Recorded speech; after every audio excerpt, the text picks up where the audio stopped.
Oh gosh, this light is bright.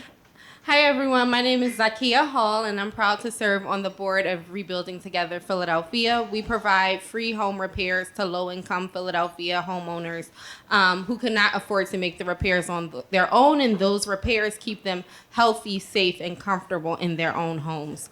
So I was invited to join the board of Rebuilding Together Philadelphia at one of the worst possible times in my life. So I met with Stephanie, the executive director, probably in December 2021, but I started a mad decline downward beginning in about July 2021. My great aunt, who was 98 years old and a beloved diva, had end-stage kidney failure, and she was like a fierce, independent woman before her time, and she was proud to have no children, and she made all the decisions that she wanted across her life, but when the time came for her to get ready to get out of here, she had no one to take care of her, and so I had to step up and become a caregiver for the first time in my life, and so when she got the notice that she had end-stage kidney failure, she was okay with that. Like, she really had lived her life. She was comfortable with it. She was ready to like have her grand exit. She didn't have any fear about death.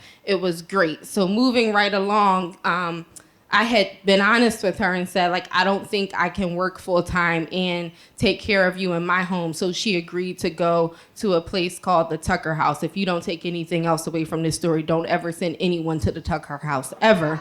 But moving right along, it was just nightmare after nightmare inside of this nursing home. And because my aunt was such a beloved diva, I'm not going to go into all of the ordeals that she had to face while she was there. But I will say that after just 1 week, I was like, okay, we got to figure out a way to get her back home where she loves, and to have care for her while she's at home. And so my aunt had a 1-bedroom apartment in the Philadelphia Housing Authority. And in that 1-bedroom apartment, she had 98 years of love and memories and stuff. Like, it was just ridiculous how much stuff she had. It was from top to bottom. Everything, you would open something and that had something in it, and then that had something in it, and everything is spilling out. She had a sewing machine from the 1800s in her bedroom. It was just ridiculous, but she also faced like some serious habitability issues inside of the home. She had bed bugs, and so first we needed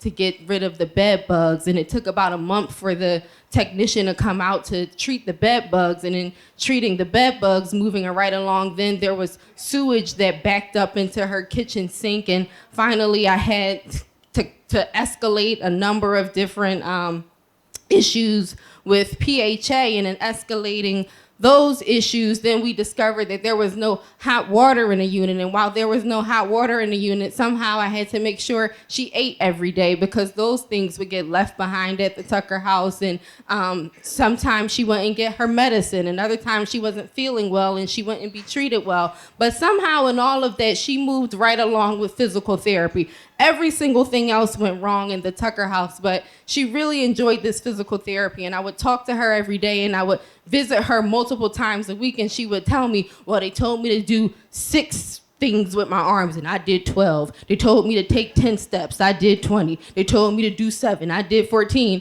And I mean, honestly, the doctors had told her, like, listen, you don't have to do physical therapy. We want you to enjoy the time that you have remaining. But she was really committed to this physical therapy, and it was something that brought her joy. And I was like, okay, fine, go along with it. So moving right along, she said that she really wanted to go to church. That was something that brought her a lot of joy. She was a mother at her church, and she really wanted to be able to enter those doors, because this was during COVID and she had not been to church at all in the pandemic. And so I decided that I was going to try to get her to church, and I was trying to figure out, well, my car is pretty small. Where am I going to put the wheelchair? How is this going to work out? And she said, oh, I'm not taking the wheelchair. I'm walking. I said, what do you mean you're walking? You haven't walked since you've been here. She said, no, I've been walking in physical therapy. I said, well, how is it possible that you can walk and no one communicated this to me in this nursing home? This is how bad the care was.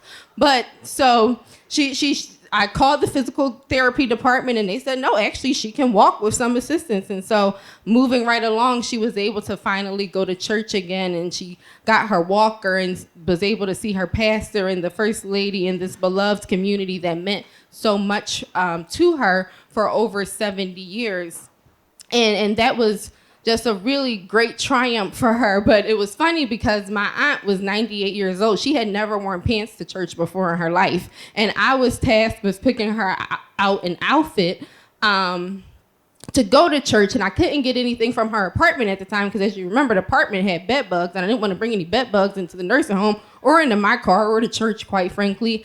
And so it took me like 4 hours. I was getting ready to break down in tears about finding my aunt an outfit worthy of her last time at church, but I was able to do it.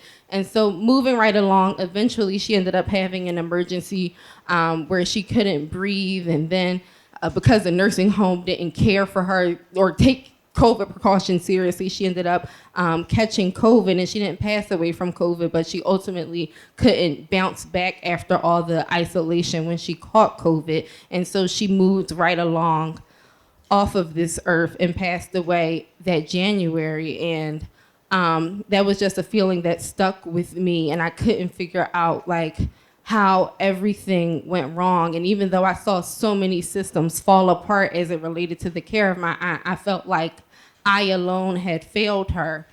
And moving along to that June, I started serving on the board of Rebuilding Together Philadelphia, and it's such a meaningful role to me because we're preventing seniors from ever having to go into a nursing home so that they can stay in their homes and they can be safe and healthy and surrounded by their families. And that's why I'm so proud to be on this board. Thank you.